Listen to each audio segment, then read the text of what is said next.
All right.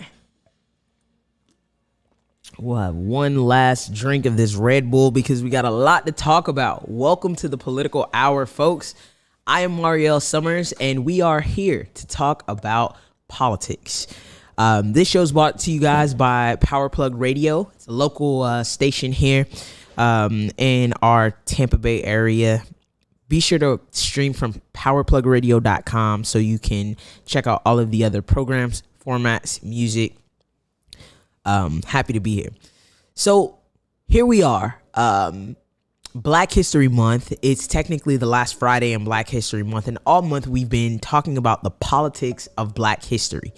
Certainly excited to continue that conversation today, and hopefully I can get through the end of it. But if not, believe me, we will finish the conversation. So we've talked about, the last 150 years. We talked about the post-Civil War time. We talked about Reconstruction.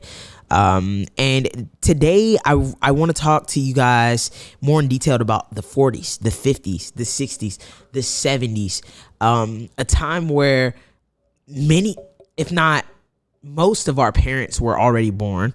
Surely all of our grandparents were born. It's a world that we recently inherited. It's a world that we've, I guess, in this modern day, had to continue to deal with some of the decisions and some of the actions and some of the fruit from that time period. So we're going to talk about that. The 40s, 50s, 60s were kind of like this we shall overcome, ain't nobody going to turn us around kind of period. The 70s, the 80s, the 90s, it was like this fight the power, Black power era, but we were institutionally powerless at the same time. And if I had to put a theme on the 2000s, the 2010s, and the 2020s, I would simply call it Diary of a Mad Black People. Right? So if you've ever seen Diary of a Mad Black Woman, Tyler Perry movie, I feel like that's how we've been these last 30 years, or these last 20 years, is we've tried, we've bowed to America, we've asked peacefully, we've protested, and for so long we acted as if we were okay with the way that mainstream society has handled our history, has handled our citizenship and Black people in general. And in the last 20 years, and what I suspect to happen for the rest of this decade, is Black people are saying, no, we're done with that. We're going to talk about white supremacy. We're going to talk about racism. We're going to talk about it from Republicans. We're going to talk about it from Democrats. We're going to talk about it in the private sector when it comes to economics. We're going to talk about it in education. And we're done with taking this, just be patient and wait and endure and, overcome eventually stance. So that's what we'll talk about, is how all of that came into being. The different politics of these eras, right? The movement leaders, the politicians, what kind of social influence did these, leaders and politicians have? What kind of societal backlash did we face during these different eras? And we have to look at how each period kind of birthed the next, all the way until we get up to today. And as we talk, I want you guys to pay attention to a few things. First of all, pay attention to the motive. Pay attention to the reason why all of these things are happening to Black people for these last 70 to 80 years, as we talk about the 40s up until now. Remember, this is purely economic. It's to keep us separate and to keep us economically subservient. The motive behind the racism, the discrimination, the policies, the politics from the mainstream America are all economically motivated and to keep the Black race as a subservient class in America. Also pay attention to how this message of oppression changes from period to period. We went from segregation and separate laws to now it's zoning. Now it becomes a conversation about segregation, and it transfers into this conversation about economic zoning. We go from being property in this nation to being an inferior class of people in this nation to being criminals in this nation, folks, all in the matter of I would say about 30 to 40 years. So let's pay attention to that. And lastly, pay attention to our resilience, how we put up resistance in each era, how we've always had diverging approaches about what should be done as a Black race, and how today we're still at it. People, still have these diverging opinions. So it's going to be a great political hour. Let's jump right into it. So the 1940s is here. If we're picking up from last week, we know that America has turned away from, the Reconstruction attitude as it relates to African Americans. We talked a lot about the Compromise of 1877 and how Plessy versus Ferguson in 1896 ultimately set the stage for an America that is segregated, an America that disrespects its Black class, both violently and willingly. And so that's where we're coming into today. So by the 1940s, this is pretty much the way of life that people have accepted, but something happens to the mainstream America. It's called the Great Depression. The Great Depression puts so much pressure on government and the American politicians to provide answers. And Franklin Delano Roosevelt emerges as the man with the answers, not just for Black America, but for mainstream America, for those white folks who are experiencing heavy levels of poverty due to this Great Depression. But Roosevelt's success comes because a lot of Black folks are transitioning from being from being Republicans as the party of Abraham Lincoln to now being Democrats, right? We start switching over our party, and we, a lot of, if you look it up, a lot of Black, folks from that time would credit African Americans with electing Franklin Delano Roosevelt because he has this new deal, and it's not just for mainstream America. It's this new deal for Blacks. So Franklin Delano Roosevelt comes along, and he stops this process of the South looking away from all of the travesties taking place in the South, all of the violence. We talked about the Freedmen's Bureau last episode, and in the way that the federal government tried to step into the South and be that bridge for equality and equity for Black newly freed Americans. And so when Roosevelt comes in, he makes sure that the federal government starts to pay attention to that type of stuff again. He's meeting with Black leaders. Mary McLeod Bethune, we talked about it last week, great friends with Eleanor Roosevelt, and pushes Black education to the forefront of that administration's mind. Asa Phillip Randolph in his 7-point plan for Black American economic expansion. These are things that sitting president at the time took the time to hear, unlike any of his other predecessors. This New Deal for Black America comes not just at the hands of the president, but there's a lot of Black political action that's happening underneath the surface to even get us to the president's desk. So I mentioned Asa Phillip Randolph last week, but he is one of the most important figures in Black history. He doesn't get a ton of recognition. He doesn't get a lot of celebration like some other Black leaders. But the work that Asa Phillip Randolph was able to do, starting with, the Pullman Porters, if you look it up, that man was something special. So he organized the first march on Washington.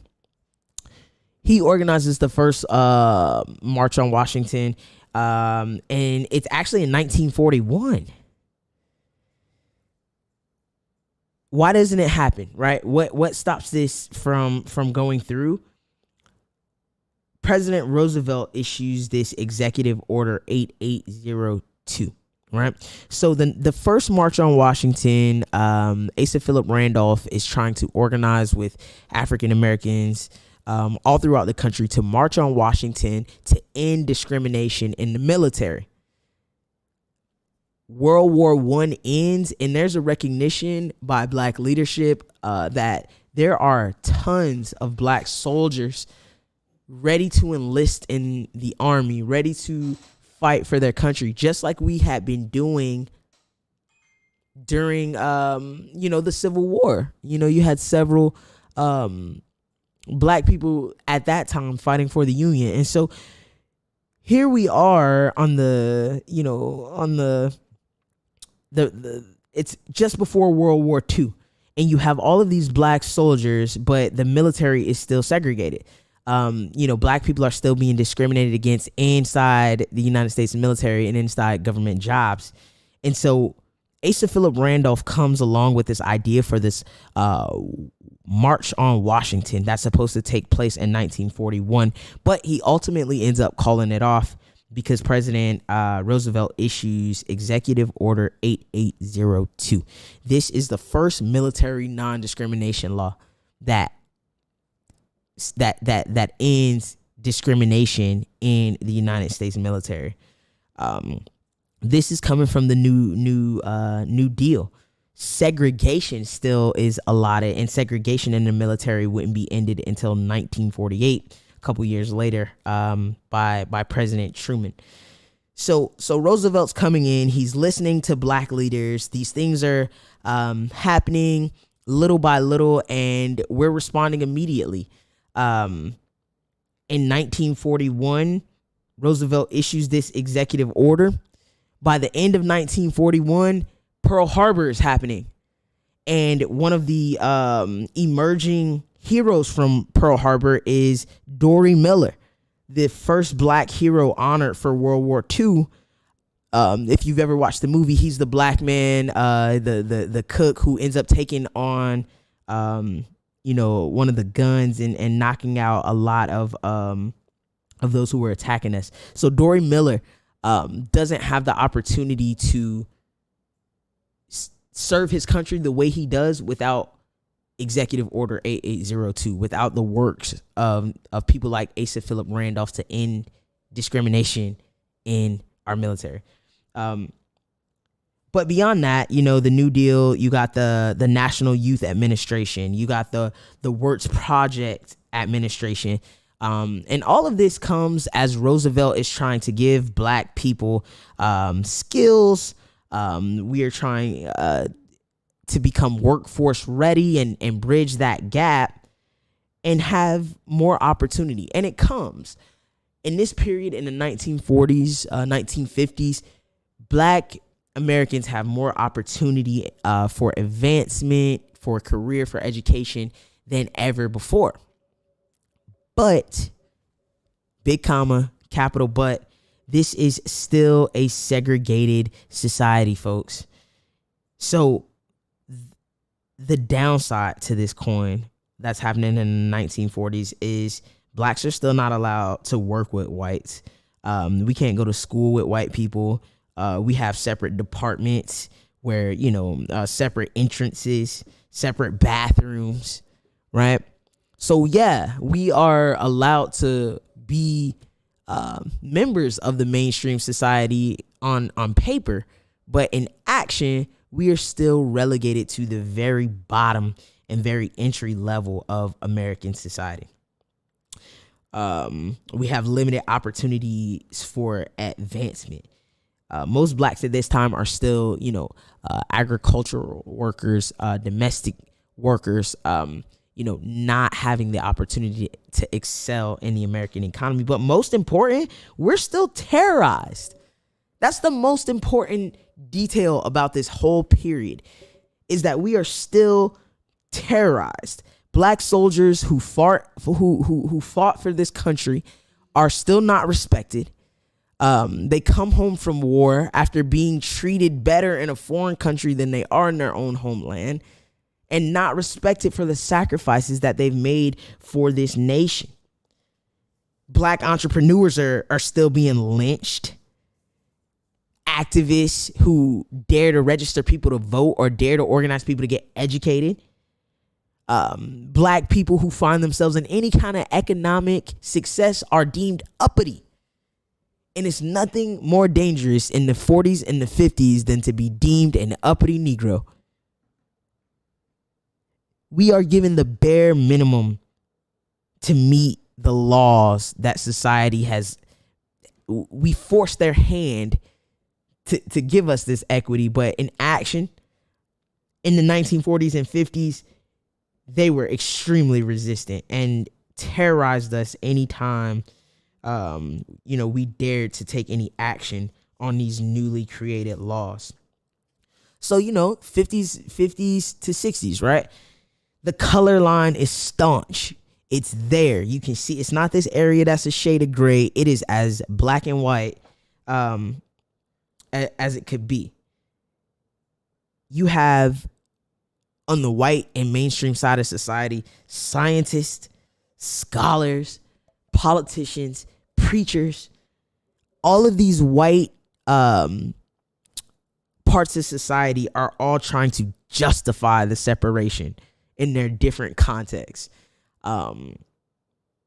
They talk about our separate societies completely absent of the fact of any of the real violence that's being used to uphold their supremacy, right? They talk about the nature of African Americans and our natural ability to, be able to compete or blend in or work alongside white society in a manner that's always looking down on us. This is what's happening politically. So 1950s, this is when white supremacy starts to face its systemic challenges.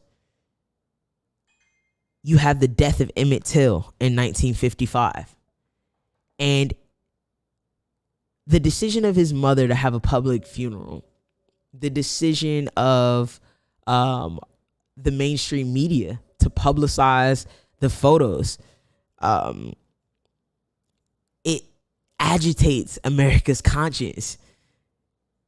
You have the Legal Defense Fund, Thurgood Marshall and the folks at the NAACP are working hard, and the Legal Defense Fund is in full action all across the country. It is shaping common law by challenging the system of segregation and the system of second-class citizenship, case by case by case. Remember, the cases in America shape the laws. It's not just the politicians, folks. It's not just what happens in the legislature. It's not just what the governors or the mayors or the president says. The courts shape the law. If you guys remember, we were talking last episode about Dred Scott, right?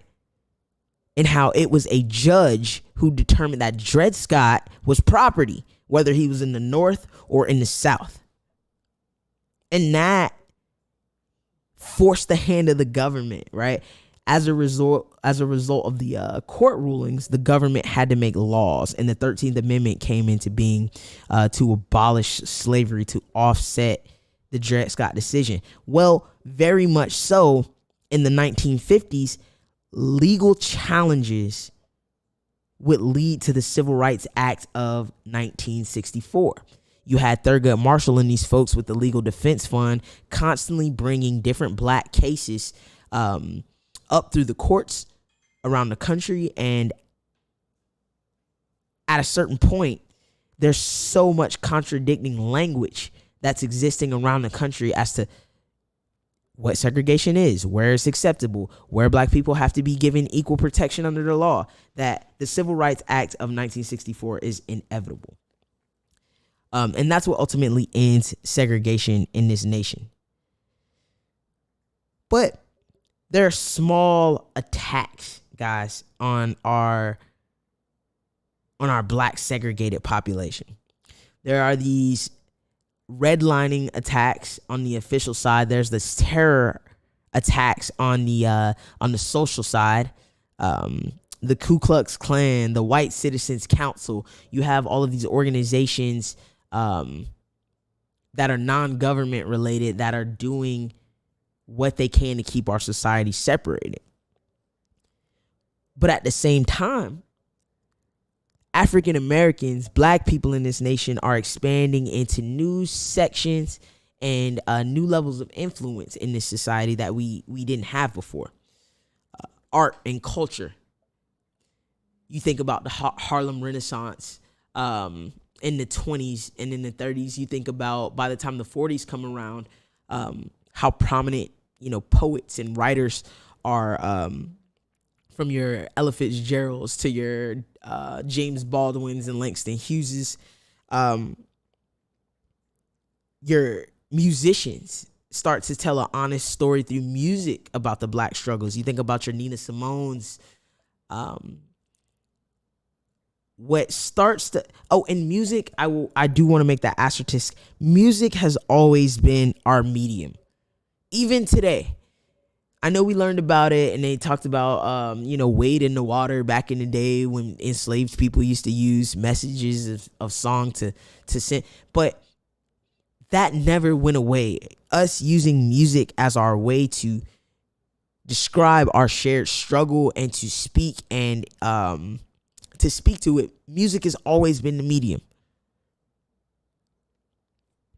So here we are, trying to make our way in America up against all of this oppression, not turning around, and we're met with resistance. That is what most Americans do not consider.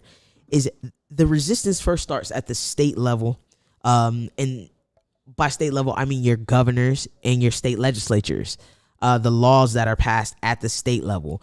All of these things compiled with violence, grotesque violence. So in the city of St. Petersburg this past week, we erected a monument right on 2nd Avenue South and Dr. Martin Luther King Street. So 9th Street and 2nd Avenue South. There is a monument there, a plaque that describes the last known lynching in St. Pete that happened in the 1940s. A gentleman by the name of John Evans was lynched right here in St. Pete. It was a spectacle. People wore their Sunday's best.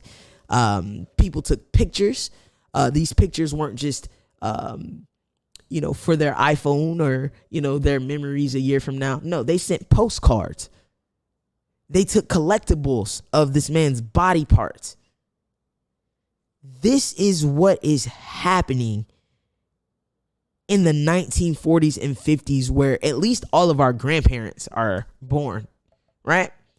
This isn't some foreign history, folks. When people talk about forgetting racism, when people talk about for just letting go of all that and stop pulling the race card, understand that when our grandparents were born, people were still being lynched in public as a public event. We were disenfranchised, redlined through violence. It made it impossible for black people to advance collectively with the rest of American society. You had a couple people fall through the cracks because of, this reason or that. But as we talk about the 50s going into the 60s, you have a young Donald Trump. That's what I thought about when I was scoping this out, is a young Donald Trump's coming up and seeing this as the era of prosperity for America, seeing this as a great era for America. And what the disservice we do, the disservice that was done, I guess, to the citizens of this nation is the truth. They weren't told the truth. They weren't told the real reason for the prosperity. They weren't shown the underbelly and the people whose backs and respect and generations their prosperity was built off. This was eliminated from the story. So the civil rights movement is set because of this. It's set because America isn't paying attention to its race problem. And black people are tired of being the butt of America's, supremacy. We've had enough. We're not gonna stop. We shall overcome. But here is where I think today's diverging interest when it comes to the black race really starts to be defined, right? Because alongside the civil rights movement, you have this black nationalist movement. So while men like Asa Phillip Randolph and Martin Luther King and the big six, your John Lewis's are trying to fight for American government to give us the respect that we deserve and that we know that we're owed, you have a whole section of black nationalists who are like, forget that. We will do it for ourselves. And so it comes out in a bunch of different ways. Marcus Garvey, Elijah Muhammad, the Nation of Islam, and it keeps evolving from the 50s, 60s, 70s. By the end of the 70s, you have the Black Panther Party, right? And so black nationalism, separation starts to become a real, true way that people look at how we should go forward. We have these diverging mindsets once again. Should we do it peacefully? Should we do it powerfully? Should we do it economically? But education is actually the door that ends up breaking down all of these societal barriers with Brown versus Board of the Education. So we're going to get ready to take a break, guys. We always take a break right here in the middle of the political hour because it's a lot of information. And if you're tuning in from powerplugradio.com, we like to just, add some gems into the middle of the show here, give you a chance to think on some of this. But when we come back, I want to talk about how the civil rights movement takes off. I want to talk about how the fight to end segregation, what that was all about, how it wasn't all, it wasn't all the March on Washington. It wasn't all Black Power. That it was a nice mix between all of these different actions that were happening and springing up in our community as a result of us saying, no. Something is going to change, and something does change. So that's what I'm excited about. I want to talk more about that. We got a little bit more to talk about here on the Political Hour, but I'm Mhariel Summers. You are watching the best thing you'll hear all week, guys, and I hope you'll tune back in just a few minutes here. You're listening to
listening to Power Plug Radio, home of your throwback jams.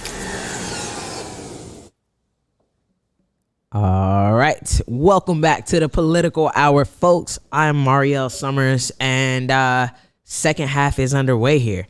So we're talking about the politics of Black history today, and we're really looking at that era just after the Great Depression, what was happening in the 1940s and 50s for Black America politically. Now, remember, guys, politics isn't limited simply to our government officials or the laws that they make. But politics is the activities and actions that make government move, that make government react. Those are politics. And so for Black Americans, you know, we're still, even to this day, we're still electing the first Black something every year.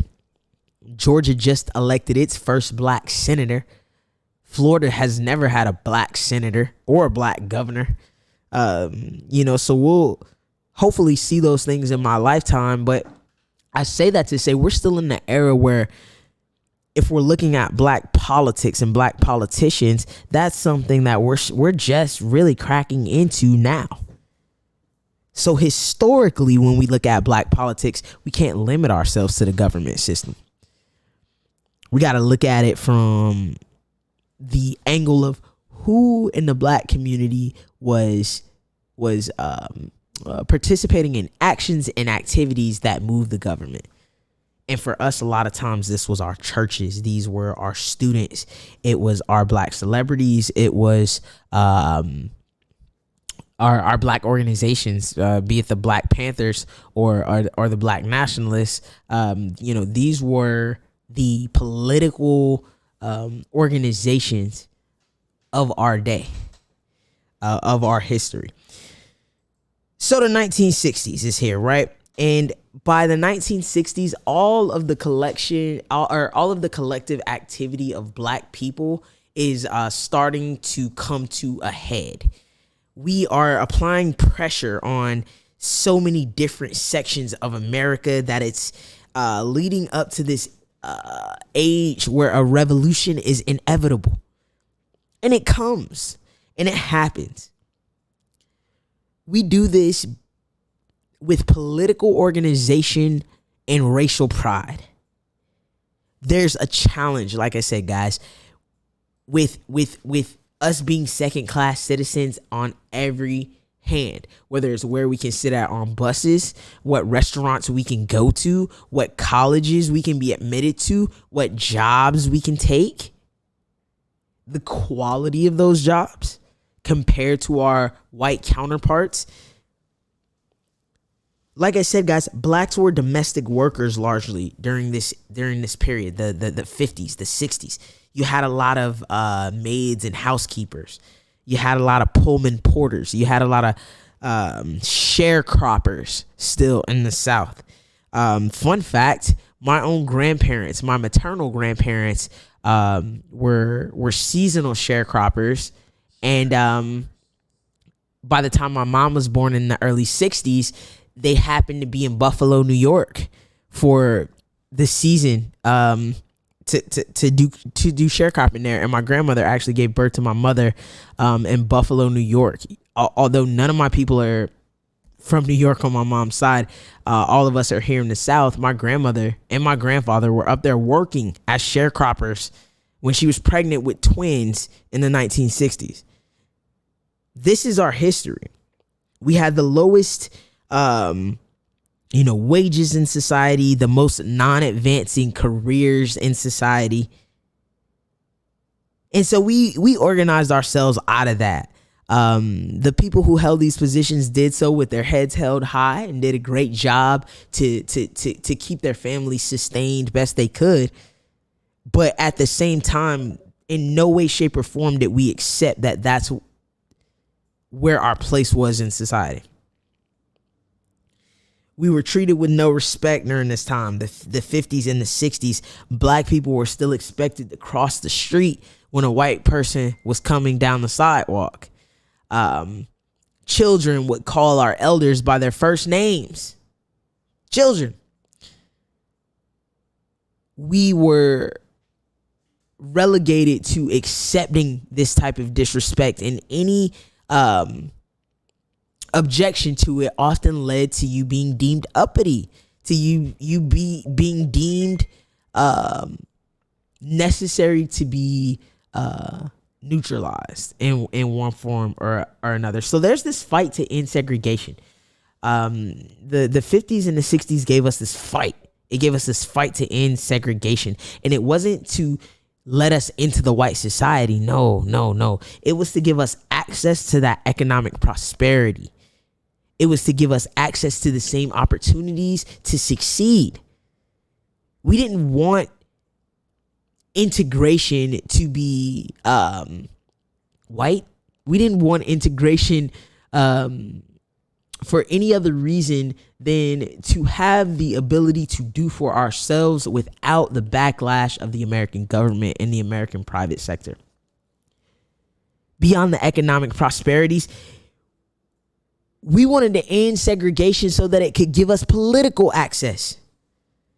If you remember from last episode, from the end of the Civil War, 1865, until 1901, there are black politicians in the U.S.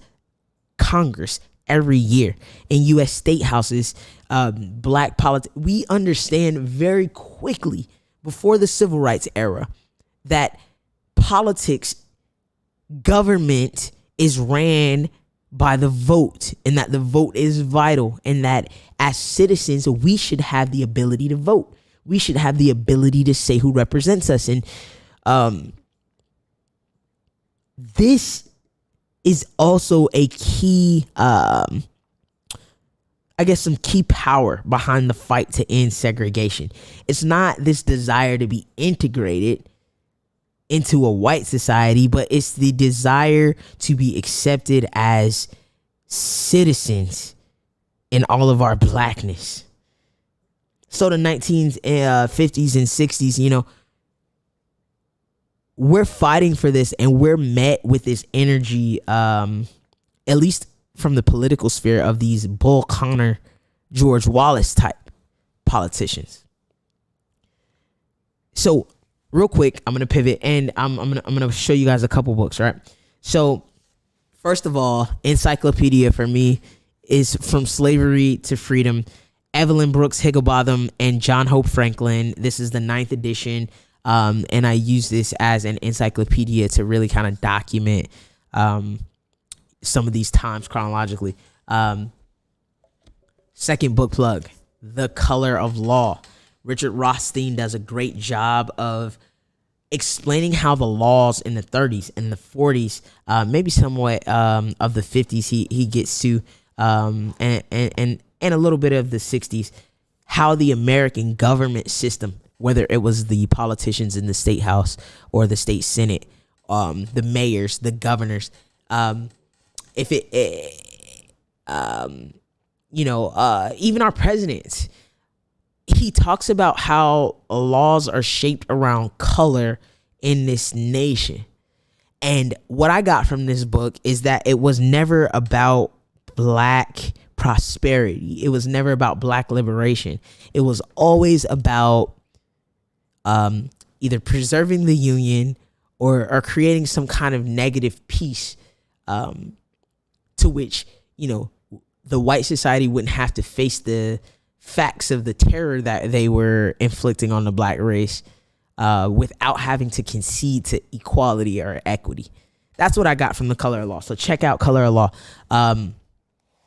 Another book here, Charles Dickens, The Making of a Racist. Now, Charles Dew is a white man, and in this book, he explains how being brought up in his white society kind of embedded racism in him from an early age. He talks about watching his parents throw away cups that black people had used. He talks about, never having to call anybody Mr. or Mrs. If they were black and elderly. Making of a racist white man, Charles Duke, explaining how his upbringing, like, unconsciously was racist. And then another book that will kind of like bring some attention to this era that I'm talking about that's good. Gilbert King, Devil in the Grove, which is a haunting Florida story about how, similar to what we're used to seeing today, black men in this case were wrongly accused, wrongly prosecuted, wrongly convicted of crimes that they didn't commit. And that would be the new theme of how to maintain racial separation in the new century. And it carries over even to this day. So you have these Bull Connor, these George Wallace types. You have this attitude in white America that is very resistant of any of the truth about the Civil War, any of the harshities about black life. And there's a resistance as a result. So in the 50s and the 60s, black people are still being killed for registering voters. They're still being killed for being in white spaces. We're still being killed for organizing and openly trying to mobilize people towards any type of black liberation political action. Oh, you're deemed a agitator. You're deemed a villain. But this doesn't stop our action, right? And so a lot happens in these late 50s, early 60s. You have Brown versus the Board of Education that happens. Where it says schools have to integrate in 1954. The Civil Rights Act of 1957 under President Eisenhower comes along. And this was supposed to bring equality at the hand of the feds. The federal government was supposed to have the power after this to intervene in civil rights issues. But again, guys, racism wasn't a partisan issue. It wasn't Republican or Democrat. It was very white and black.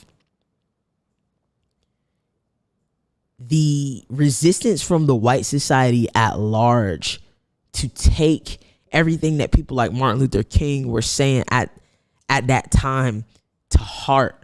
They resisted it. They did not want to accept the harshities that black people faced. This caused all of this political action to have no teeth.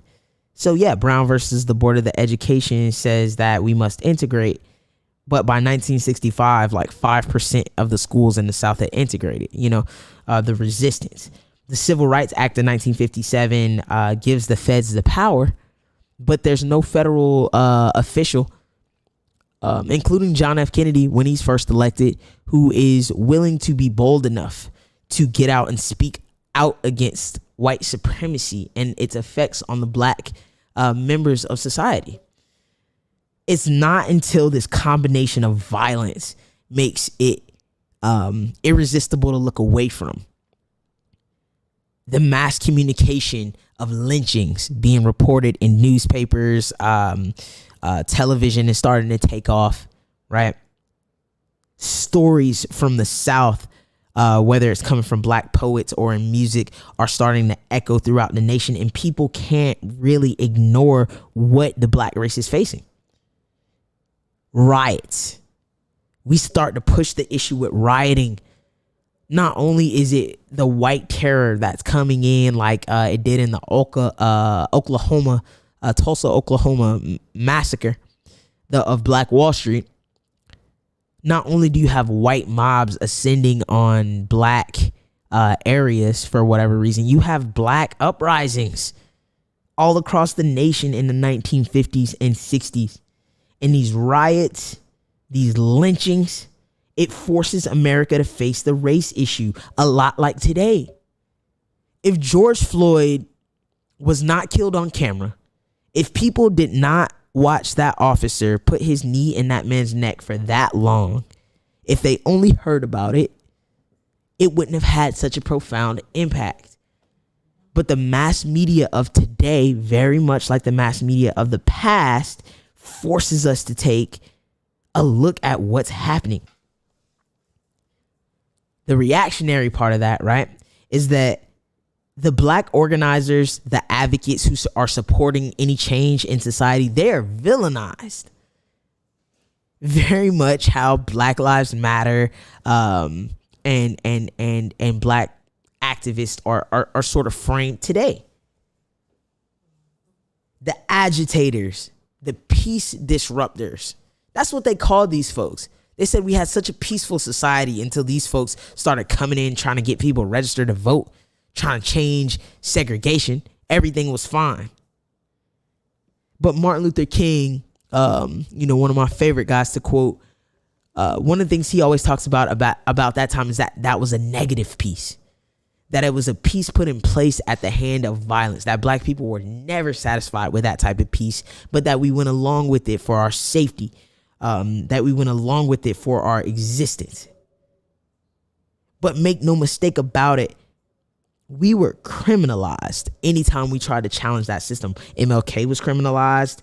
The mainstream media would criminalize these activities. And the way they would do it, guys, is they would link it to a greater American fear. Especially if you look in the 60s, all civil rights work was linked to communism. That's the tricky thing there, right? Is to get the white mainstream of society on board. These fear tactics were used to call this communism, to call it anything but what it was, which was an attack on, the American government's system of segregation. So we're criminalized by the mainstream media. They talk about us like we are, lab experiments.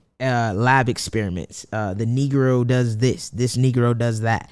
The FBI pressure and the pressure from, the federal government loops us all into one bucket. Martin Luther King is being monitored as closely as Elijah Muhammad. Anybody who has anything to do with black liberation is considered an enemy of the United States. And as a result, towards the end of the 60s, a lot of our leaders are killed off. I mean, it happens all throughout the 60s, from Medgar Evers, Malcolm X, John F. Kennedy, Martin Luther King. We know about those, but even those who were exiled, James Baldwin finishes out his days in Europe. Stokely Carmichael, who becomes Kwame Ture, faces the same fate. Our leaders are killed off and exiled. But in this era of the 1960s, in which our parents were born, the important thing that I want you guys to take note of as this political hour kind of winds up is that white attitudes towards blacks adjust at a turtle's pace in this country. The laws can change something, like the Brown versus Board of Education in one instance made segregation in the schools unconstitutional, illegal. Let's get rid of it. But the time it took for that to actually set in is one thing. It took about a decade for it to actually really take off. My father's born in 1962, and by the time he's in the 4th grade, he's still going to an all-black school in DeSoto County here in Florida. So the laws change, but the attitudes are moving at a turtle's pace. This forces the hand of black leaders at this time to not let up. This is where the first March on Washington actually happened. Asa Phillip Randolph, remember that guy we talked about earlier? He organized the first one in 1941, but he called it off because President Roosevelt said, okay, I'll give you non-discrimination in the military and in government jobs. Well, guess what? We came back asking for non-discrimination across the board, and our American government system wouldn't do that. And so in 1963, this March on Washington actually happens. I Have a Dream speech is made. And the nation knows that black people are not going to stop talking about this thing called civil rights. No, we aren't talking about being included into the white society. We're talking about access to economic prosperity, access to the political system, and we're not going to let up off it. And it's in this era that the shift to keep us separate and economically subservient, the language, the reaction kind of shifts to what we see a lot today. So if you guys remember, 1 week out of this beautiful Black History Month, we missed the political hour. And as a result, I wasn't able to get through all of this Black history the way that I really want to. Based on what I'm talking about now, I'm talking about things that are happening in the 60s. And the goal is to bring us up until today. So what we're going to do is next Friday, we are going to finish this. It will be March. It will be the beginning of our state government's session. So there'll be a lot to talk about that's happening here at the state level. Local politics. We still have a mayor to elect this year. We still have city council seats going on. And the president. We're still wondering when our stimulus checks are going to drop and what's going on at the national level. So we still got politics to talk about. But make no mistake about it, the story of Black politics, I want to get through that. I want to talk about the Barry Goldwaters of history, the Nixons, the Ronald Reagans, the system of mass incarceration, and how our oppression was translated into criminalization, and the way that we've diverged in our approach to breaking down these barriers, from the we shall overcome peaceful, non-resistant church approach to the Black power, fight the power by any means necessary approach, and how that leads to Tupac and Thug Life and a lot of, the parallels that we see today. So all of these are things we're going to talk about next week, guys. This is my absolute joy to come to you guys each and every week with the political hour and break down the politics that are happening in our community and in our world. Black History Month has been great, guys. Please join us next week for the political hour. I'm Mhariel Summers. This is Power Plug Radio. Thank you for joining.